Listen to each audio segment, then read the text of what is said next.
So they have asked us कि सम plane wave fronts हैं, ये डीप टू शैलो रीजन जा रहे हैं। यू कुड सी हियर के the waves have come closer because v decreases, तो वेवलेंथ भी क्या करती है, अकॉर्डिंगली डिक्रीज करती है। पहला पहला कॉन्सेप्ट एक दफा दोबारा रिपीट हो गया इसके अंदर। so does the wavelength decreases, तो plane wavefronts and they'll come closer to each other। उन्होंने बोला है what would be the frequency of the waves। कल हमने एक ही पॉइंट डिस्कस किया था, फ्रीक्वेंसी में क्या इफेक्ट होगा। फ्रीक्वेंसी कांस्टेंट रहती है। Frequency would always remain constant without any wait, हम लोगों को, सॉरी, विदाउट एनी थिंकिंग।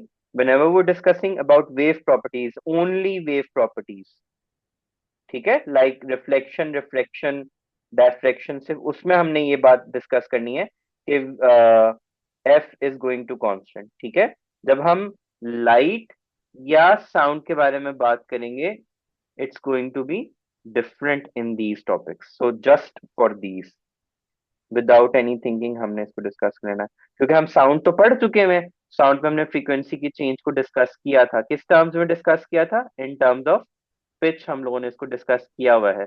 तो वहां पे हम जब ये these are general wave properties, यहाँ पे मतलब स्पीड ऑफ द वेव क्या होगा, मैंने अभी भी आपको लिख के भी दिखाया कि स्पीड क्या करेगी, decrease, so does the wavelength, wavelength।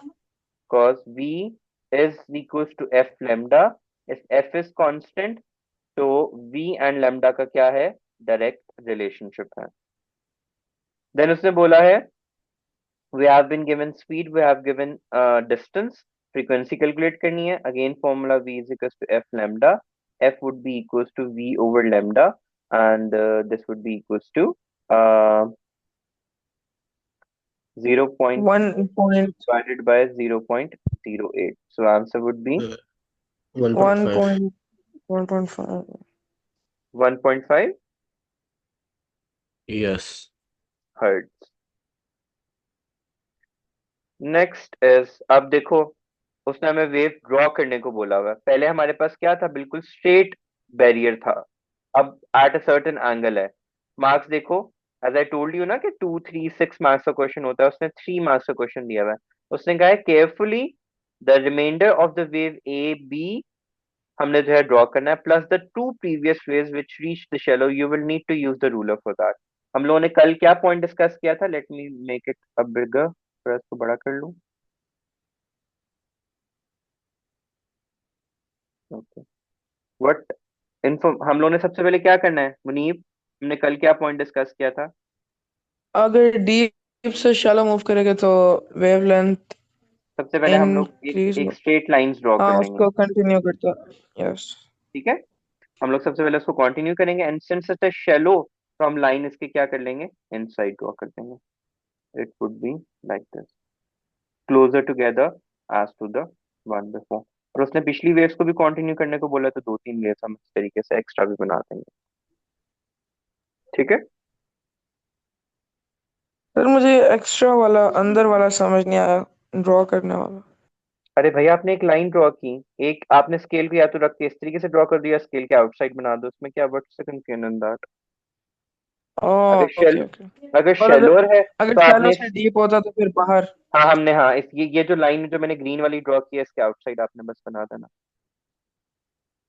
Okay. Okay, do we have any further question, no. Anyone. No. Okay, अच्छा जी, अब उसने स्पीड ऑफ लाइट को डिस्कस किया हुआ है, that's this is not something we are going to do.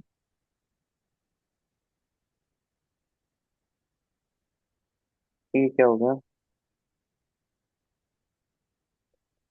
Let's get back to 420।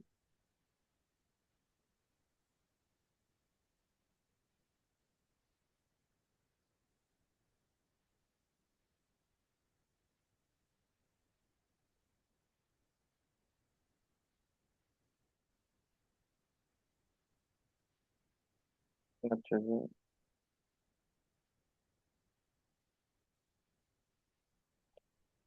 तो उसने पूछा हुआ है कि student State what the student does to the rope to produce transfer waves. Transfer wave produce करने के लिए what do we need to do is to shake the rope up and down. ठीक है? Let's see how many marks do we have. We have only one mark. तो हम इसमें क्या answer करेंगे? We would shake the Yeah. rope up and down.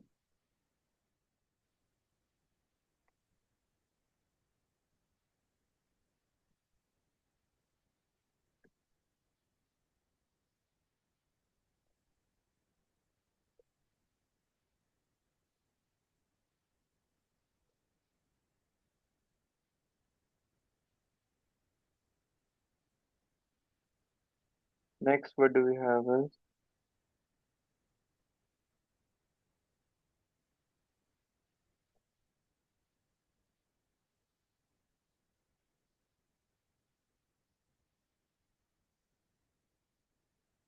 उसने बोला है कि a distance हमें lambda करना है corresponding to the wavelength, distance labeled a corresponding to the amplitude of the wave. तो amplitude हमारे पास कहाँ पे आएगा? How do we draw the amplitude? This is going to be the amplitude of the wave, and from this point to this point, or rather हम इस point से इस point तक जो है उसको क्या कर देंगे? Wavelength label कर देंगे. This is going to be the amplitude of it. शायद तो इसको इस तरीके से draw कर दूं.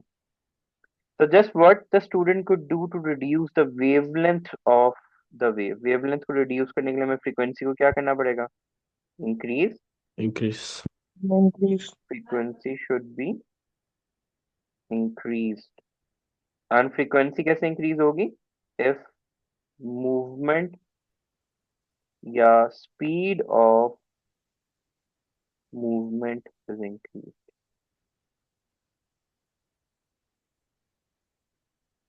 अब देखो अगेन वो डीप टू शैलो. अब वही देखो अगर मैं इसमें स्ट्रेट लाइन ड्रॉ करूं इसको स्केल से रख के देखो उसके इनसाइड वेव ड्रॉ हो रही है. ठीक है, as I explain to you. अब उसने पूछा है diagram shows water waves travel slowly in explain how. So then what would be your point? How would we justify that the speed is decreased?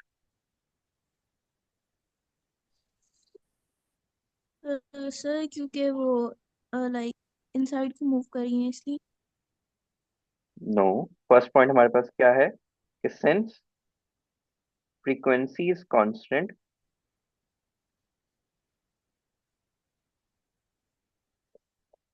wavelength is decreased, the wavefronts are bent towards normal. So यहाँ पे comma डाल के so the wavefront showing the decrease in speed.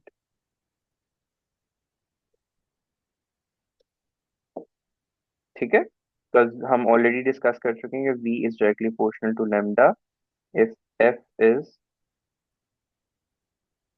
constant हमारे पास.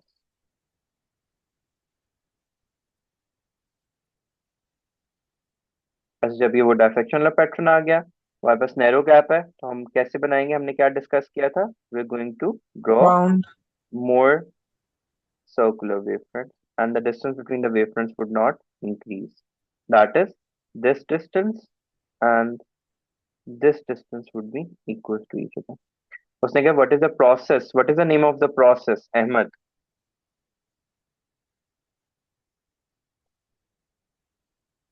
What is the name of the process?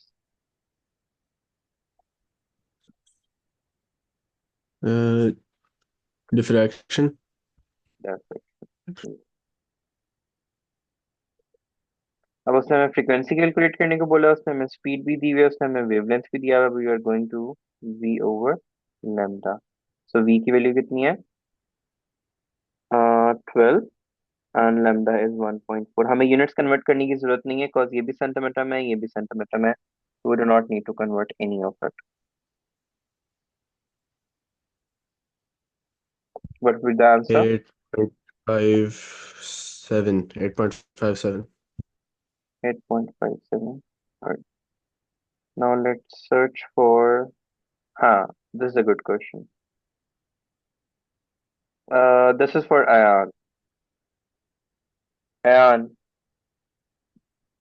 उसने discuss कर दिया हुआ है कि the wavefront AB is traveling into a region towards region Q where the water is shallower.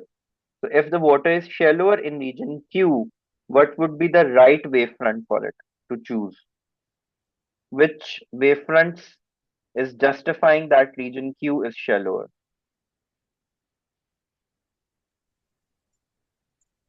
Um, E.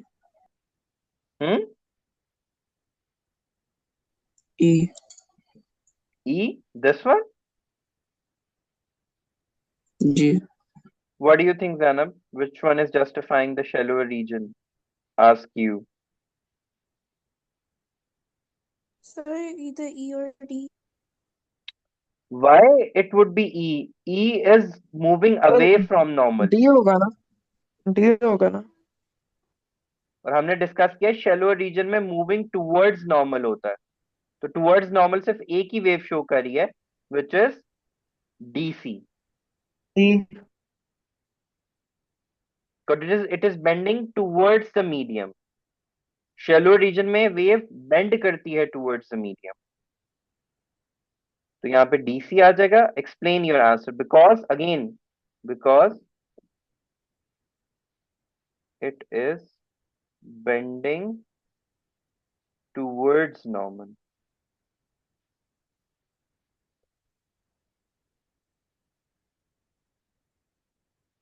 तो वो dotted line वो है ना नॉर्मल.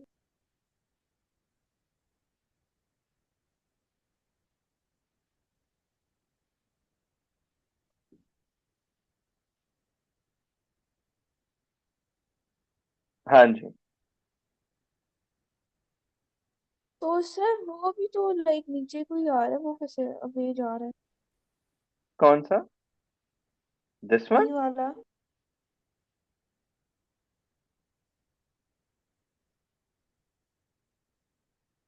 से ये तो नॉर्मल हुआ ना, तो सर ई वाला भी तो इसी के पास आ रहा है, वो भी तो. See, it is going away. This is coming towards. Direction से अंदाजा नहीं हो रहा that the wave sir was. Way. अगर मैं इस वेव को without any bending, if I take it back, like if I redraw it, मतलब आई डोंट रीड्रॉ इट, बस मैं एक बिल्कुल पैरेलल वेव बना दूं इसमें, like this one, such that कि ये भी ए बी है और ये भी ए बी है. अब बताओ, मैंने आपको क्या बताया था कि टुवर्ड्स एन वे कैसे आइडेंटिफाई करते हैं? When inside this and when outside this. तो इनसाइड इसमें से कौन सा आ रहा है?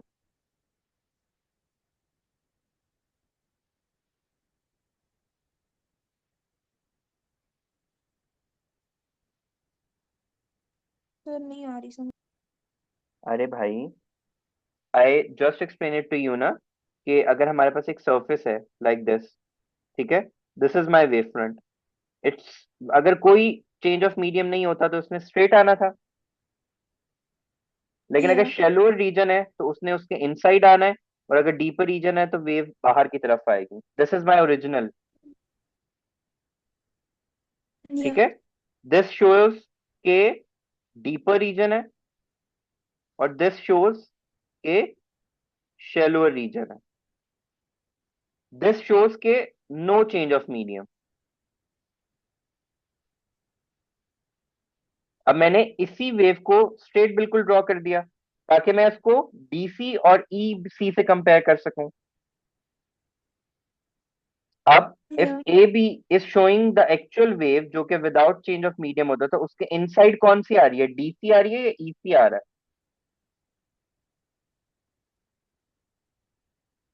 Sir D. मैं दोबारा एक दफा पॉइंट रिपीट कर देता हूं.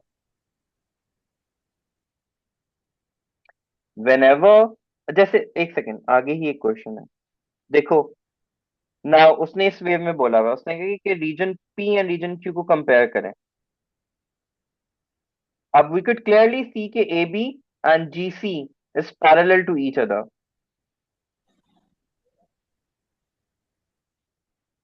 ठीक है, if they are parallel to each other this means there is मतलब no change of same. Medium. ठीक है, सर तो नाउ मीडियम चेंज तब लाइन तो सीधी नहीं जाती। हाँ तो मतलब बिल्कुल एग्जैक्टली जिस तरह थी उस तरीके से ट्रेवल कर रही है ना, तो वो वे भी ट्रेवल इस तरीके से कर रही थी। ठीक है, ओके, आई समझ में। ठीक है, अगर वो वेव ऐसे ट्रेवल कर रही होती तो वो ऐसे जा रही होती, वो ऐसे ट्रेवल कर रही होती तो वो ऐसे जा रही होती।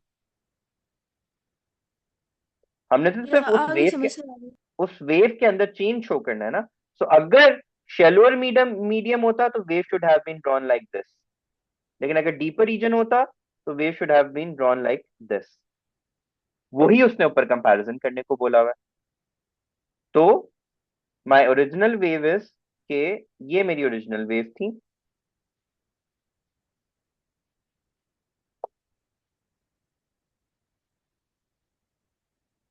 बी सी, मतलब मैंने उसको दोबारा से ड्रॉ कर दिया, सॉरी ए बी को, और उसके इनसाइड ड्रॉ हो रही थी, तो शेलो रीजन के लिए मुझे इनसाइड ही लेनी होती है। एंड ऑल्सो दिख रहा है कि इट्स मूविंग टुवर्ड्स नॉर्मल या टुवर्ड्स सरफेस, तो I choose for this one.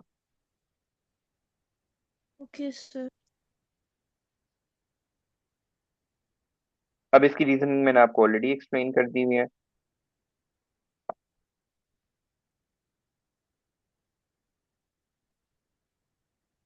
अच्छा जी, अब हम इस डायग्राम के अंदर देख सकते हैं कि when the barrier is very big, almost straight है और सिर्फ एजेस बेंड है। अब आगे बैरियर जो है वो क्लोजर हो गया, तो अब हम यहाँ पे कैसे वेव फ्रंट्स ड्रॉ करेंगे, मोर सर्कुलर। ठीक है, अब प्रोसेस का उसने नाम लिया हुआ है, तो process is again going to be diffraction. अब ये वाली डायग्राम आप मुझे बताएं।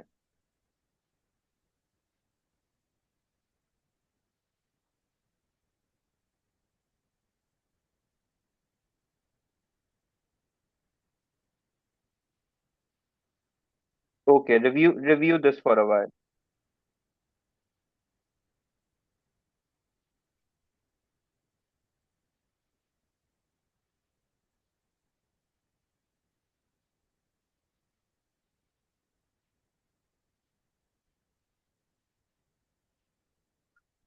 First thing we need to do is to draw the straight wavefronts. ये मेरे पास आ गया स्ट्रेट वेव फ्रंट।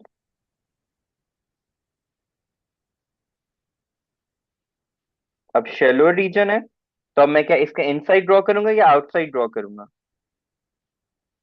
सर ठीक है, inside. तो इनसाइड हमारे पास क्या बनेगा, ये वाला पोर्शन, हमारे पास ये वेव फ्रंट्स आ जाएंगे।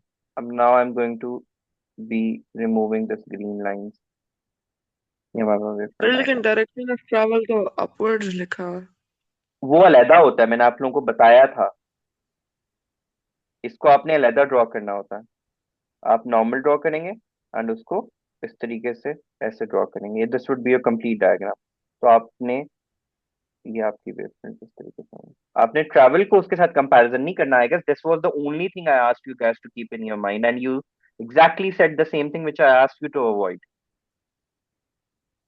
ये क्या बनाया है?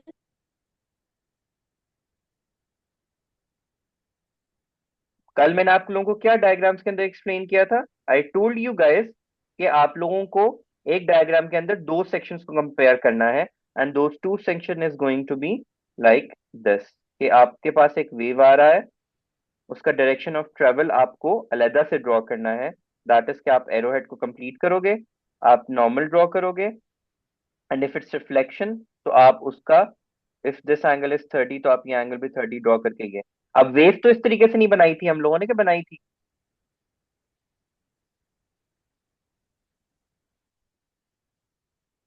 सबसे पहले हम लोगों के पास यानी बाउंड्री कहाँ पे बन रही है आके, यहाँ पे आके बाउंड्री बन रही है। फर्स्ट थिंग इज कि मैं किसी लाइटर कलर से इसकी bound straight wave front draw कर दूंगा, and since it's a shallow region, so I have to draw the wavefronts inside of it, तो ये inside आ गया। they would be closer to each other as compared to this one. That is A, this is B. So A would be greater than B in slower region.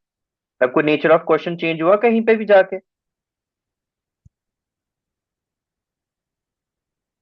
अब again ये उस type का screen question आ गया. आपके फिर से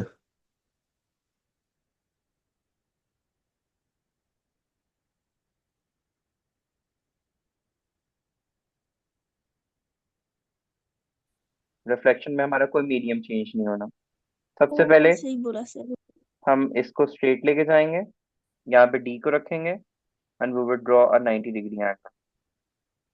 हम with the help of D we would calculate के सपोज इट्स 20, तो हम यहाँ से भी क्या कर देंगे, 20 ही ड्रॉ कर देंगे. This is my one thing. Again I would say कि अब ये हो गया ना. Now I am going to remove this 20-20 thing. That was just for general knowledge. Sir 90 degrees ये वॉल के साथ बनाया. हाँ, वॉल के साथ.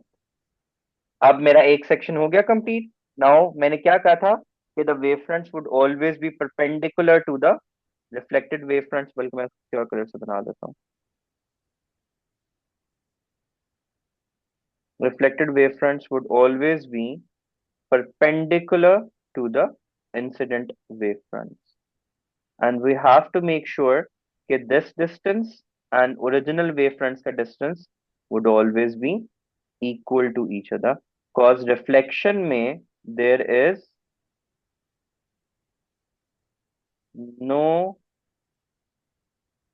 change of medium, so everything remains same. V, lambda and f तो वैसे ही constant रहता है. Okay. Yes. ओके. चलो एक रिफ्लेक्शन का क्वेश्चन भी आ गया. This is again of reflection, तो हम वही मीडियम ऑफ मोड को करेंगे. या we would draw a straight line, we would put a D here. हम नॉर्मल ड्रॉ करेंगे, देन उसके अकॉर्डिंग रिफ्लेक्टेड वेव ड्रॉ कर देंगे. एंड लास्ट में हमारे पास क्या है, अब वेव फ्रंट्स ऐसे जा रहे हैं तो परपेंडिकुलर वेव फ्रंट्स कैसे बनेंगे, परपेंडिकुलर टू दिस ऐसे बनते हैं, सच दैट ये डिस्टेंस एंड ये डिस्टेंस आपस में क्या है, इक्वल है.